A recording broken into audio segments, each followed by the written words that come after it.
सो hey guys, कैसे हो आप सभी लोग। Welcome back to my channel. Episode की स्टार्टिंग में ज़ूफिन कहता है कि हमें इन सब चीजों के बारे में सोचने की अभी कोई जरूरत नहीं है। फिलहाल तो हमें रीजन स्टेट के सभी कीमती सामानों को वापस अपने विंड गेट सिटी ले जाना है। और अब मुझे नहीं लगता है कि हम लोग दोबारा डोगू जेंटियान की आर्मी के साथ फिर दोबारा मिलने वाले हैं। अब इधर ज़ूफिन की ये बात सुनी यूनाही थोड़ा परेशान होते हुए कहता है कि बिग ब्रदर ज़्यू, आखिर आप ऐसा क्यों कह रहे हैं। तो ज़ूफिन कहता है कि डोगू जेंटियान एक मास्टर ऑफ वॉर है, लेकिन फिर भी उन्हें इस टियानियो में एक पिंजरे में बंद शेर की तरह रखा गया है और एक बार उस टूल का इस्तेमाल कर लिया जाता है तो उसका काम खत्म हो जाता है और उस टूल को फेंक दिया जाता है। और ये प्राचीन कला इमोर्टल के टाइम से ही यूज की जाती है और अब एम्पर आगे अपनी चाल चल रहा है। तो अब इधर ज़ूफिन के इतना कहते ही यहाँ पे हमारा सीन चेंज होता है। इसके बाद अगला सीन हमें इम्पीरियल कैपिटल का दिखाया जाता है। यहाँ पे कि इम्पीरियल पैलेस के गेट के बाहर कई सारे हथियारबंद सैनिक खड़े होते हैं। वहीं पे अंदर बैठे एम्पर के पास में एक जेट स्लिप आती है जिसे पढ़कर के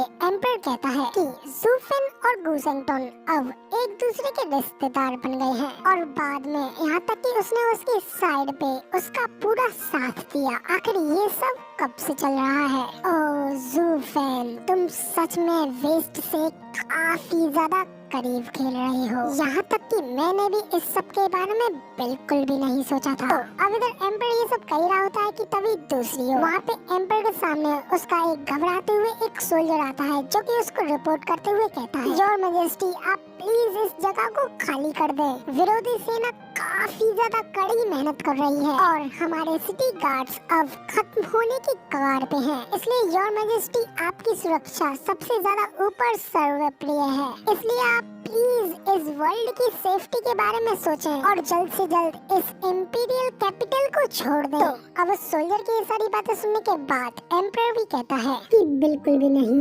बकवास, मैं इस राष्ट्र का शासक हूँ, तो आखिर मैं अपनी इस सारी राजधानी को कैसे छोड़ करके जा सकता हूँ। तुम मुझे खाली इतना बताओ कि जुगे चैंग फेंग अभी फिलहाल कहाँ है। तो ये सुन वो सोल्जर थोड़ा परेशान होते हुए कहता है, योर मैजेस्टी, अभी नहीं, हमें अभी तक उसके बारे में पता नहीं चल पाया है। तो अब जब सोल्जर की ये बात सुनने के बाद एम्पर भी कुछ देर के लिए खामोश हो जाता है। तभी उसके बाद वो कहता है कि प्राइम मिनिस्टर जुगे जरूर ही आश्वस्त है। मेरे सभी डिवाइन ड्रैगन्स के मुझसे दूर होने के बावजूद भी उसे डर है कि मैं किसी को उसके पीछे भेज दूंगा। वो यहाँ विद्रोह स्टार्ट करने के बाद से ही कहीं पे छुपा हुआ है।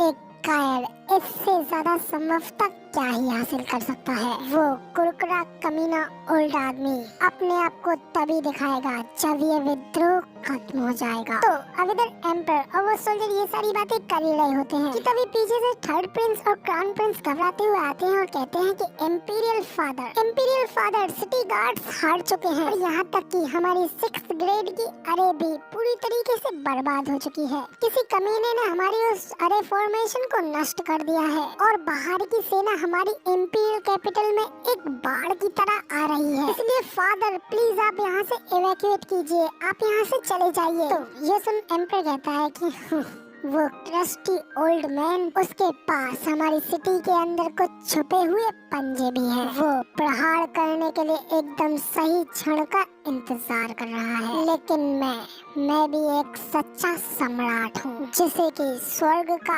आशीर्वाद प्राप्त है। इतना कहकर के एम्पर अपनी सीट से उठता है और आगे जाते हुए कहता है कि चलो तो देखते हैं कि आखिर टियानियो का सबसे बेस्ट माइंड कैसा है, कैसे मुझे मेरा ही वफादार प्राइम मिनिस्टर मेरी सीट के ऊपर मुझे लात मार के हटा सकता है। इतना कहकर के एम्पर वहाँ से जाने लगता है। जबकि थर्ड प्रिंस अपने फादर के लिए परेशान होते हुए उसे रोकने की कोशिश करता है। लेकिन अब एम्पर कहाँ रुकने वाला होता है। एम्पर अगले ही पल आगे बढ़ते हुए अपने पैलेस के गेट से बाहर निकलता है, जिसे कि अपने सामने बाहर देखते ही वहाँ पे बाहर खड़े सभी विरोधी सैनिक हमला करने के लिए तैयार हो जाते हैं। जिसे देख करके एम्परर भी हंसते हुए कहता है कि पुराने टाइम को इतनी एफिशिएंट आर्मी तैयार करने में आखिर कितनी डिकेड्स, कितनी दशकें लगी हैं। यहाँ तक कि ये डुगू आर्मी से भी बिल्कुल भी पीछे नहीं है। इस सब को देख करके तो क्लियरली पता चल रहा है कि प्राइम मिनिस्टर जुगे ने आज के इस दिन के लिए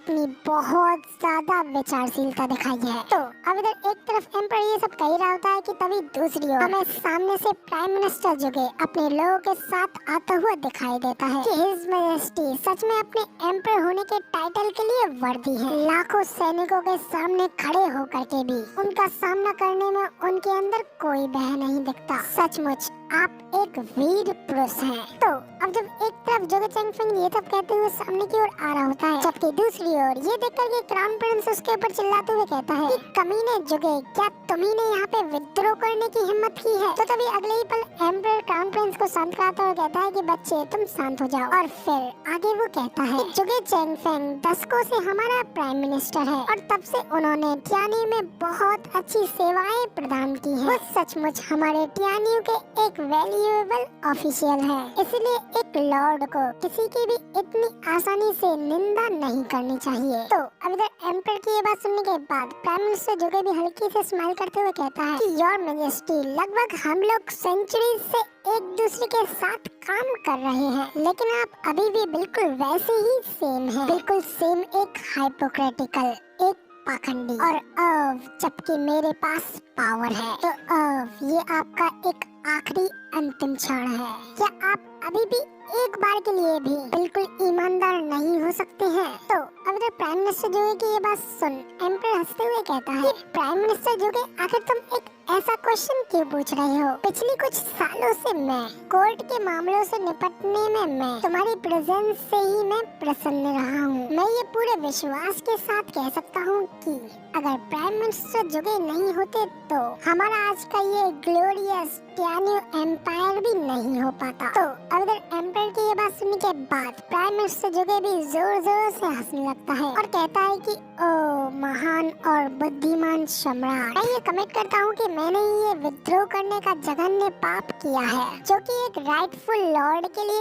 एक शर्म की बात है। तो क्या इसके लिए मुझे मौत की सजा नहीं देनी चाहिए? मैं एक विश्वासघात आदमी, एक दयालु और प्रतिभाशाली सम्राट को धोखा कैसे दे सकता हूँ? अब इधर प्राइम मिनिस्टर जुगे की ये बात सुनने के बाद उनके बाकी के साथ के लोग भी हंसते हुए कहते हैं कि क्या एम्परर अभी भी ये सब देखने के लिए इतना अंधा है कि उसे अभी भी नहीं दिख रहा है कि उसका सिर नीचे जमीन पे रोल करके गिरने वाला है। इसलिए इस बात में कोई आश्चर्य नहीं है कि हर कोई उससे लड़ने और टियानी को केओस में डालने के लिए तैयार खड़ा है। वो अब बिल्कुल भी एक एम्परर कहलाने के लायक नहीं है और अब यहाँ पे सिर्फ और सिर्फ प्राइम मिनिस्टर जुगे ही एक ट्रू एमाइंड रूलर बनने के लायक हैं। क्या आप लोग भी मेरी इस बात के ऊपर एग्री हैं? तो इसमें बाकी के लोग भी कहते हैं कि हाँ, हम सभी इस बात को मानते हैं।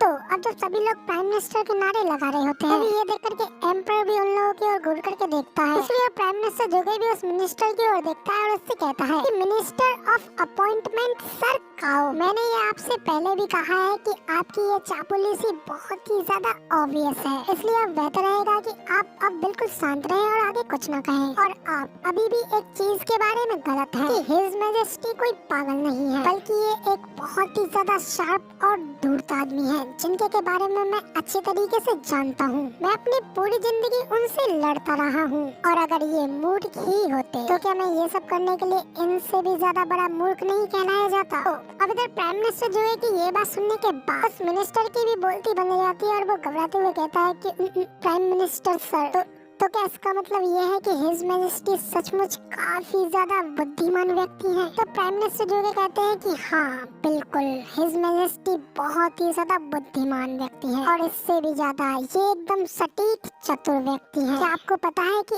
इन सभी सालों में मुझे खाना खाने में भी कठिनाई हुई है? इन सब चीजों का कारण भी इनकी ही ये महिमा है कि कब मेरे सिर पे अपराधों की एंडलेस लिस्ट पड़ेगी और कब वो मुझे घेर लेंगे। तो अब कल फाइनली आखिरकार मुझे शांति मिल जाएगी। तो अब इधर प्राइम मिनिस्टर जी चिनफिंग की सारी बातें सुनने के बाद एम्परर भी उनसे कहता है कि ओ प्राइम मिनिस्टर जुगे, फिर तो मुझे तुमसे इसके बारे में माफी मांगनी होगी।